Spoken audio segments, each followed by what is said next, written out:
Okay, hey guys. So we're going to take a look at the text tool in a bit more detail. I know we've already gone over some of the basic functions with it when we were going through our mock-up flyer, but I wanted to go a bit more involved with it today and just show you some of the extra features that Photoshop has when it comes to the text tool. And the first thing you should know is that as a Adobe Creative Cloud subscriber that we all pay memberships to and have a monthly fee, we have access to a lot more resources than you might think. Now, if you just click on your little Creative Cloud icon up here, you guys should all kind of take the time to go through this. There's a lot of cool stuff for the different programs that they offer. But if you come here to Assets and there's Files, Fonts, and Market, just on the Fonts tab here, if you go to Browse Fonts,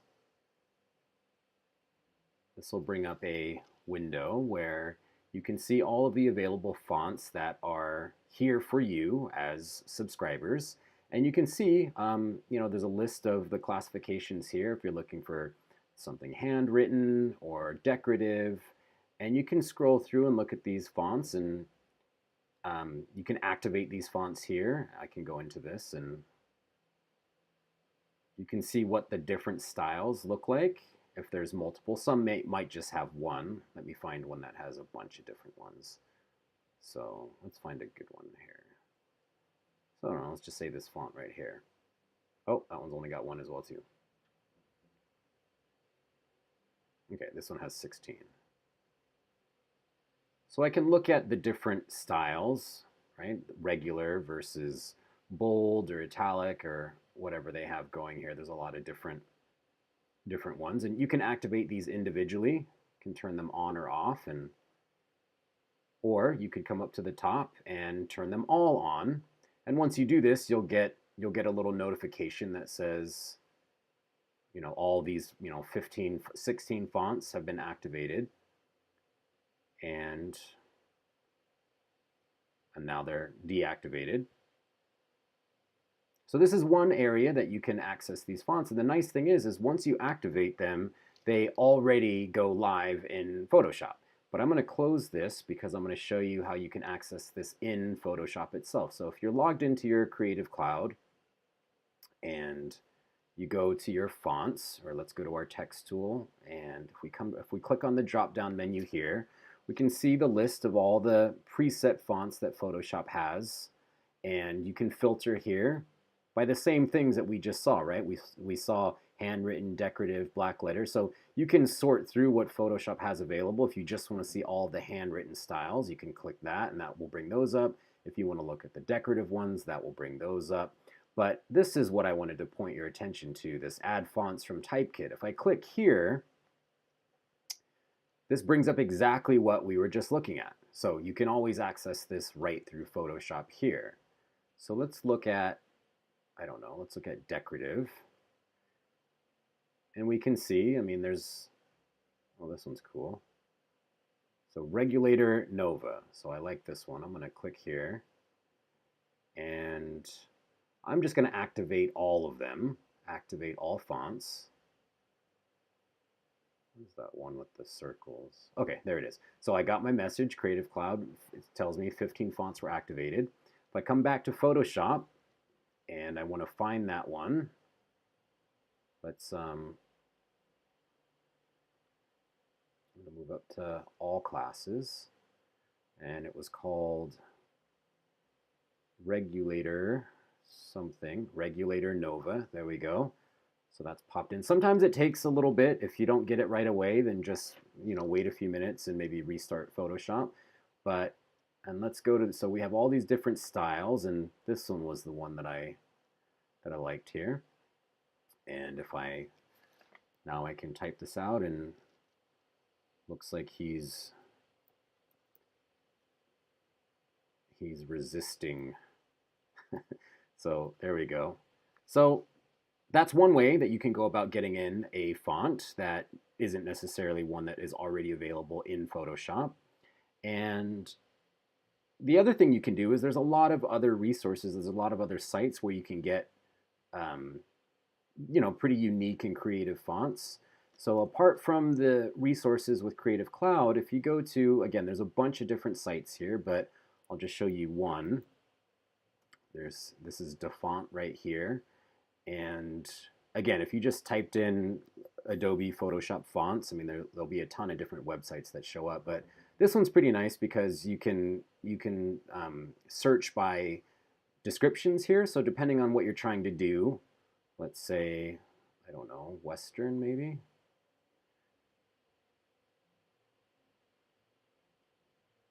And if you take a look here, I mean, you can scroll down and you can see all of these different fonts.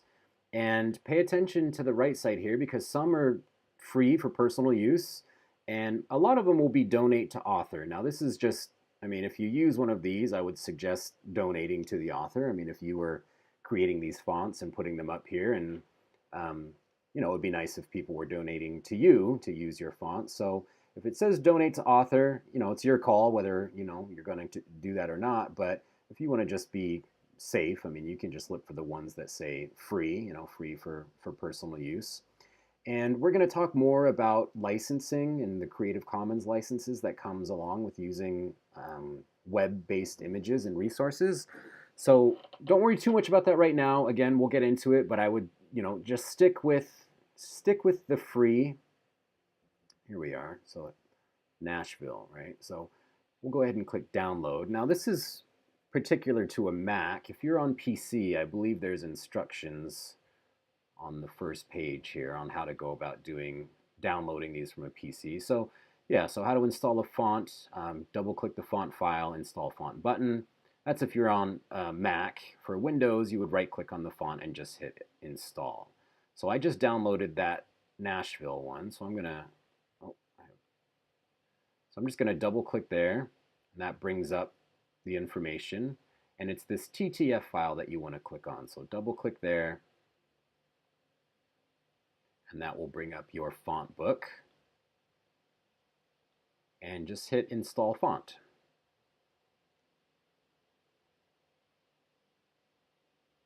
And usually this will go through without a problem. Sometimes you get a little, I'm not quite sure what this is, but I am just going to go with it. And once that's done, I should, once I go back to Photoshop now, that font was called Nashville, so it should be here.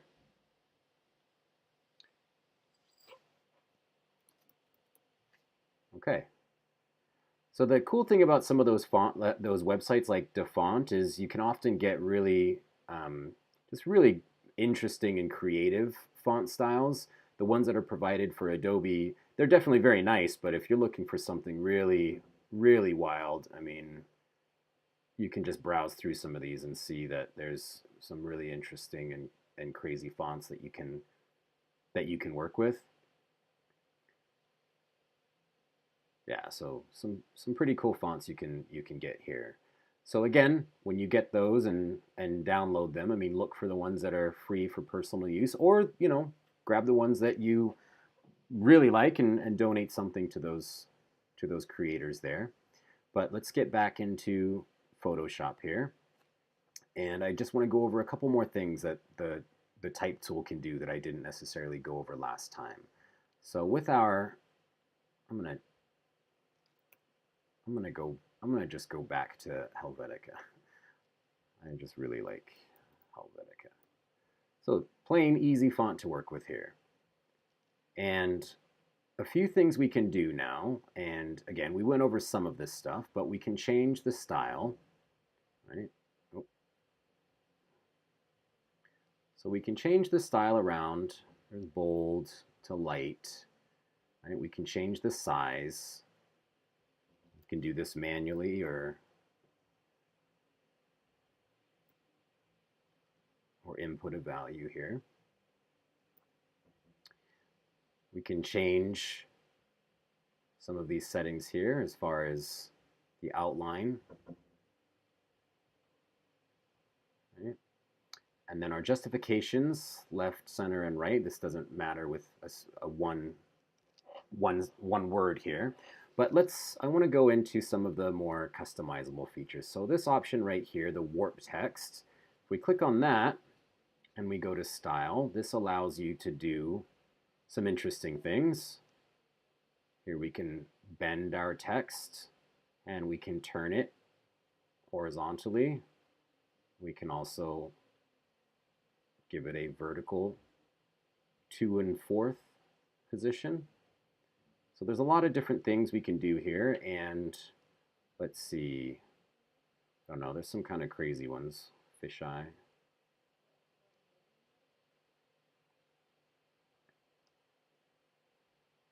So lots of things to play around with here, but in particular, this is if I wanted to, for example, let me undo. If we wanted to look at what this,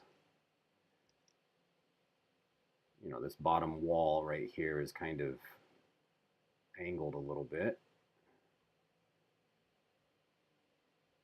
Let's see if we could. It's going to hit OK, and then let's position this here. I might go back into this and see if I can get it to turn on this wall a little bit.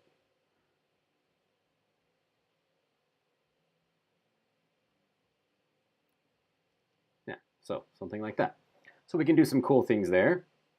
And one other thing we can do, which we're not going to do a lot of this, but you notice we have this 3D button right here. Now this can kind of slow things down quite a bit, but I'll just show you here. We can go into 3D mode, and we're going to get a notification that says you're about to go into a 3D layer. Do you want to go to the 3D workspace? We'll hit yes. And now we have a whole different entire workspace here, and I'll just very briefly go through what you can do here. It's giving us an XYZ axis, and you can move things forward and back, side to side, or up and down. We can rotate. So again, it'll take some time to get your footing here with these different controls, but you can turn and rotate things. You can make that extrusion a bit deeper. There's a lot of different things you can do here, and I'm not going to go too much into this. Later on in the course, we'll touch upon this again, but you can create 3D effects here, and you can turn things on or off, like cast shadows. And when you're finished doing all of this, you need to render this, and that can take quite a bit of time. So again, depending on what you're working with, you might want to just stay away from this 3D feature for the time being.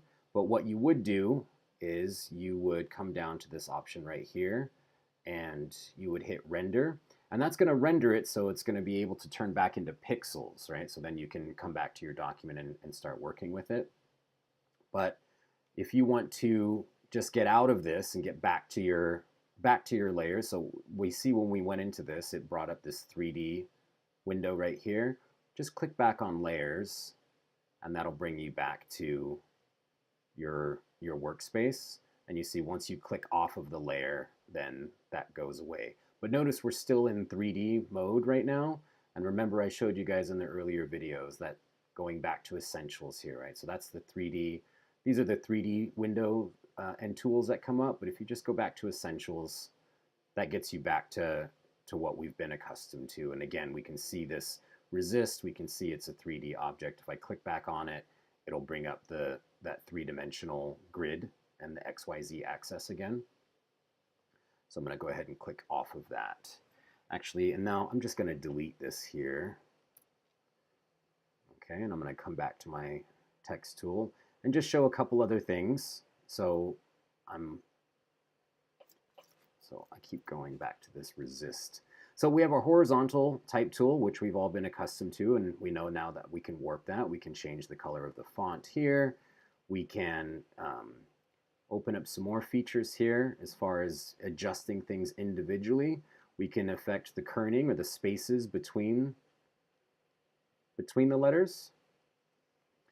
Now, you can adjust these manually, or if you hover over each one of these little icons here, if you hold Shift and just move left or right, that will make the adjustments so you can see them. Sometimes it's kind of difficult to know what the adjustments would look like when you're just putting in numerical values. So we can change things around here. If I want to, for example, I can adjust individual letters. So let's say here's the S. I can hold Shift and I can just adjust the letters individually if I wanted to. Or I could do them all at the same time, but I'll go through on these. Right, I can affect the spacing between each of these letters. Right. And there's different styles I can add here as far as italic. Right, I can make the letters wider. I can do superscript and subscripts. Right, underline and strike throughs. So these are all features that you can play with your text as well too.